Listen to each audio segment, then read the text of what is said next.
तो पिछले कुछ लेक्चर्स में हमने शेल मॉडल के बारे में पढ़ा और फिर फाइनल मतलब इनिशियली हम क्या लेके चले थे, हार्मोनिक ऑसिलेटर पोटेंशियल। फिर हमने देखा कि उससे जो सोल्यूशन आ रहा है वो मैजिक नंबर को सेटिस्फाई नहीं कर रहा है। फिर हमने क्या किया, उसमें एक हमने स्पिन ऑर्बिट टर्म को ऐड कर दिया।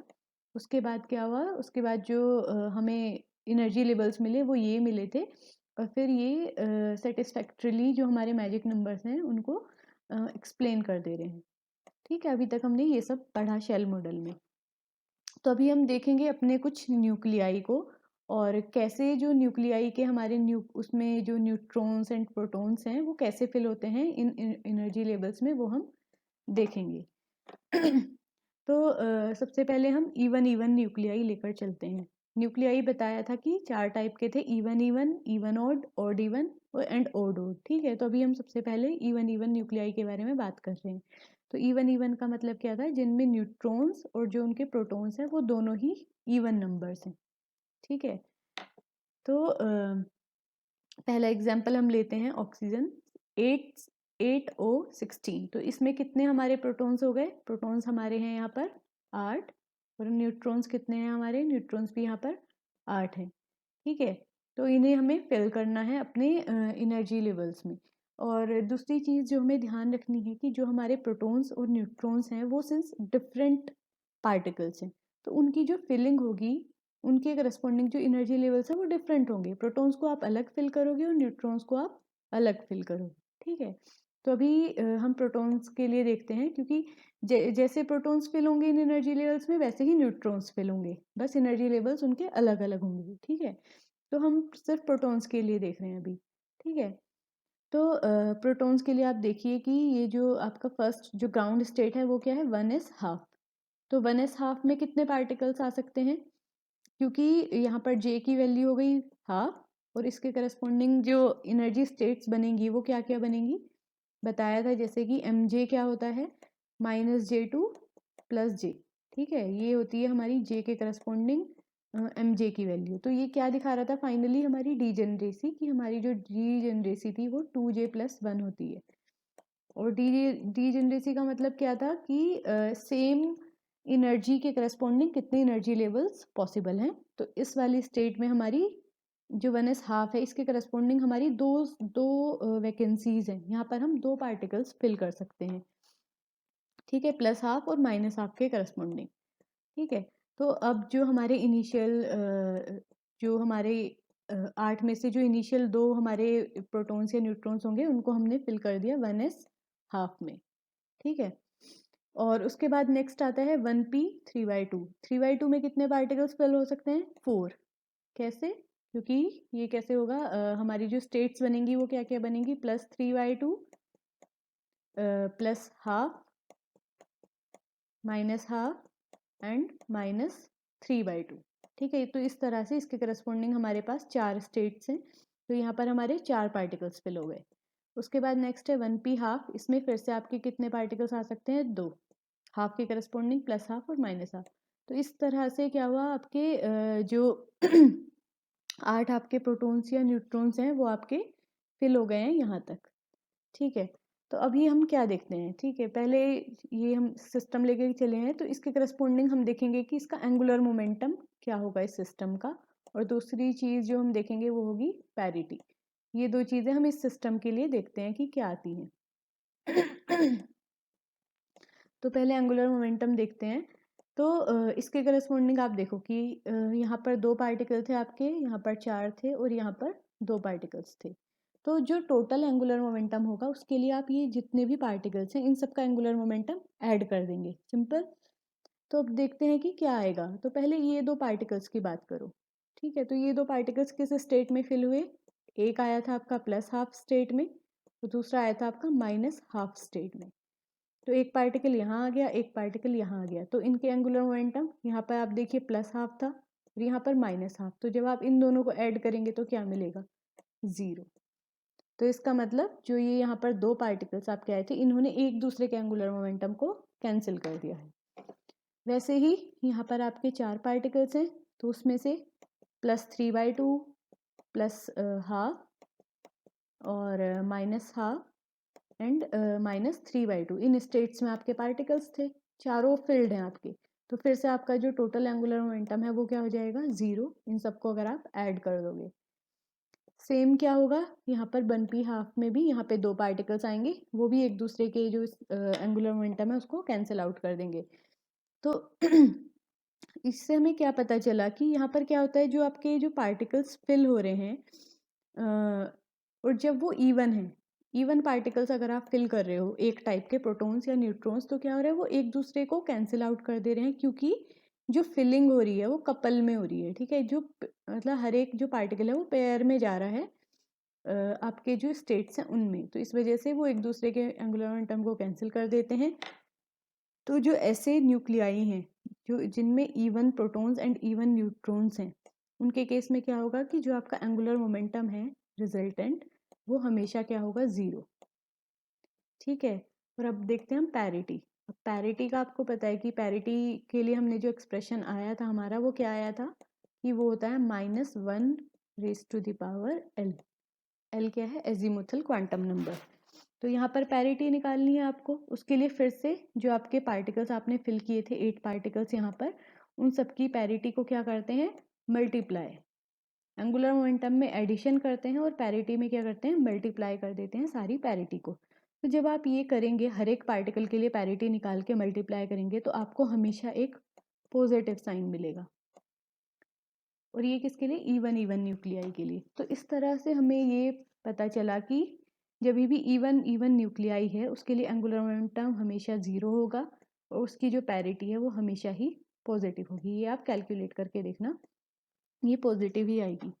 ठीक है, सेम अगर आप कोई भी न्यूक्लियाई लेंगे जिसमें फिर से, जैसे यहाँ पर SI लिया है, इसमें 14 प्रोटॉन्स एंड 14 न्यूट्रॉन्स हैं, इसके केस में आप करके देखेंगे तो फिर से आपको सेम रिजल्ट मिलेगा कि एंगुलर मोमेंटम 0 है और जो पैरिटी है वो हमेशा ही पॉजिटिव आएगी। ठीक है, ये आप करके देख लेना यहाँ से।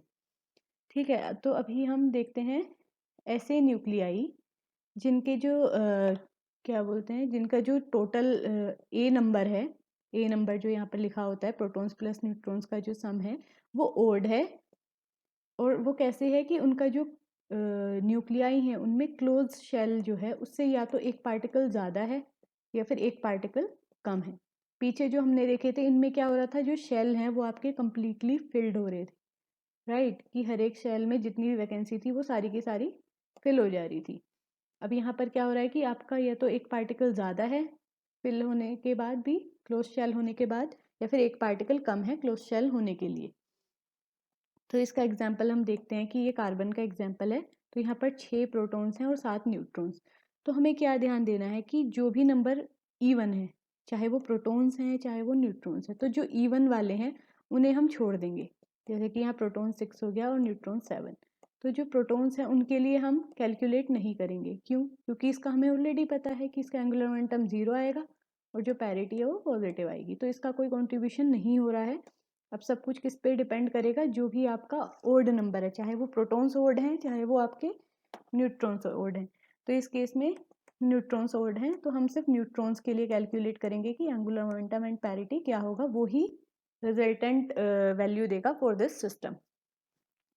तो अभी आपको 7 न्यूट्रॉन्स को फिल करना है।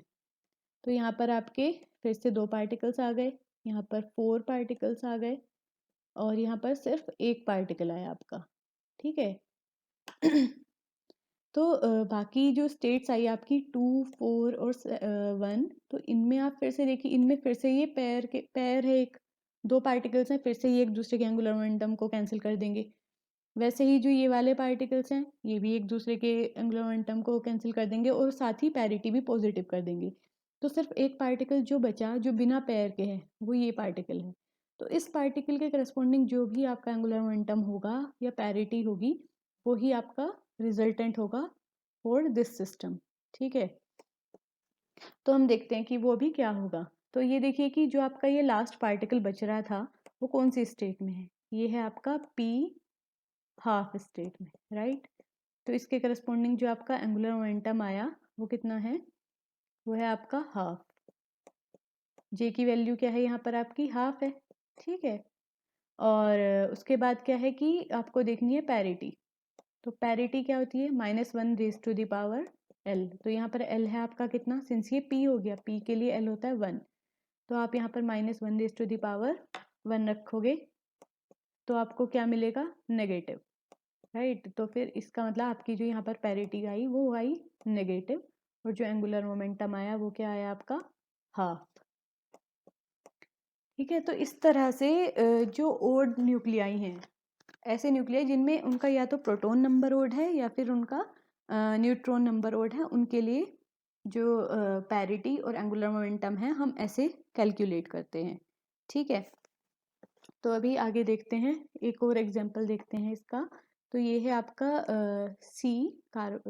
सॉरी ये कैल्शियम था आपका।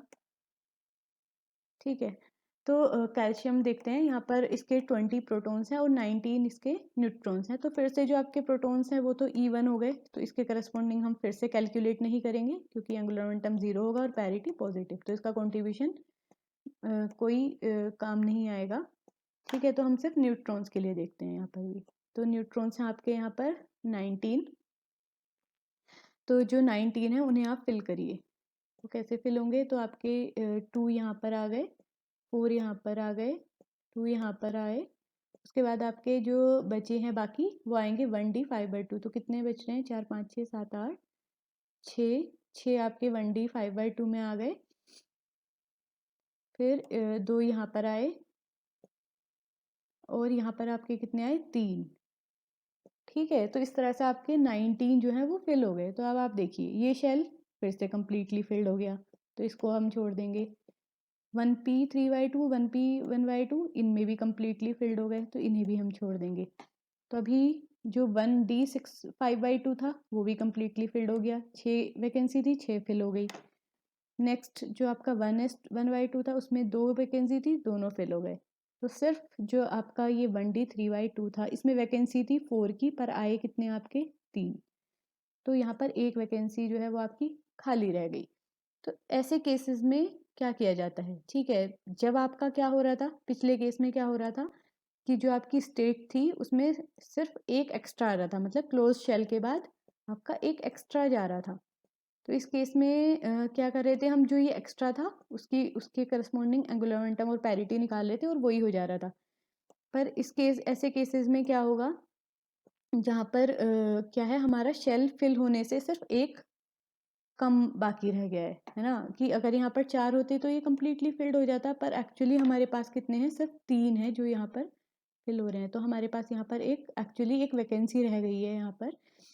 तो इस केस में ये करते हैं हम कि जो ये वैकेंसी है हमारी उसी के करस्पॉन्डिंग जो एंगुलर मोमेंटम आएगा और जो पैरिटी आएगा वही हमारा फाइनली एंगुलर मोमेंटम और पैरिटी बन जाता है। आपको ये जो बाकी 3 थे इनके करस्पॉन्डिंग कैलकुलेट करने की ज़रूरत नहीं है। तो अब देखिए आपकी जो वैकेंसी है वो किस में है, 1D 3/2 में। तो इसका जो स्टेट आई वो क्या आई, D 3/2। तो इसके करस्पॉन्डिंग एंगुलर मोमेंटम क्या हो गया, 3/2। और जो पैरिटी आएगी वो क्या आएगी, सिंस यहाँ पर D है तो -1⁻², और इसकी पैरिटी क्या आ गई, पॉजिटिव। तो इस तरह से आप जो है इसका एंगुलर मोमेंटम और पैरिटी कैलकुलेट करेंगे। जबकि वहाँ पर एक होल है, इसको हम बोलते हैं होल कॉन्सेप्ट। जब ऐसा होता है कि आपके क्लोज शेल फिल होने में सिर्फ एक बाकी रह गया है तो उसे हम होल कॉन्सेप्ट बोलते हैं। और ऐसे केसेस में जनरली हम यहाँ पर एक माइनस लगा देते हैं। ठीक है, ऐसे इसको रिप्रेजेंट किया जाता है D 3/2 माइनस, जब आप होल की बात कर रहे हो। और जब आप नॉर्मल, जब आपका क्या होता है क्लोज शेल के बाद एक एक्स्ट्रा होता है तब आप यहाँ पर प्लस लगा देते हो। जैसे कि इसके केस में था आपका, तो यहाँ पर आप लिखोगे 1P 1/2 और यहाँ पर इसके सफिक्स ऊपर जो है ऊपर की साइड एक पॉजिटिव साइन लगा देते हैं। ठीक है, तो ये इसका रिप्रेजेंटेशन हो गया। तो आपने दोनों केसेस देख लिए कि कैसे इनका एंगुलर मोमेंटम और पैरिटी निकलता है। इवन के लिए तो हमें पता ही है कि क्या होता है और ओड के लिए भी आपने यहाँ पर देख लिया। ठीक है, तो रिजल्ट में हम बोल सकते हैं कि इवन न्यूक्लियाई में total angular momentum 0, parity positive. और ये कुछ क्वेश्चंस हैं, अगर आप आप कैलकुलेट कर सकते हो, इनके लिए करके देख सकते हो कि इनके लिए एंगुलर मोमेंटम और पैरिटी क्या आता है। तो इसमें सेम काम करना है आपको। सबसे पहले आपको ये ड्रॉ करना पड़ेगा। ठीक है, जब आप इसको ड्रॉ कर लोगे तभी आप देखोगे कि कैसे जो आपके न्यूक्लियॉन्स है वो फिल होंगे।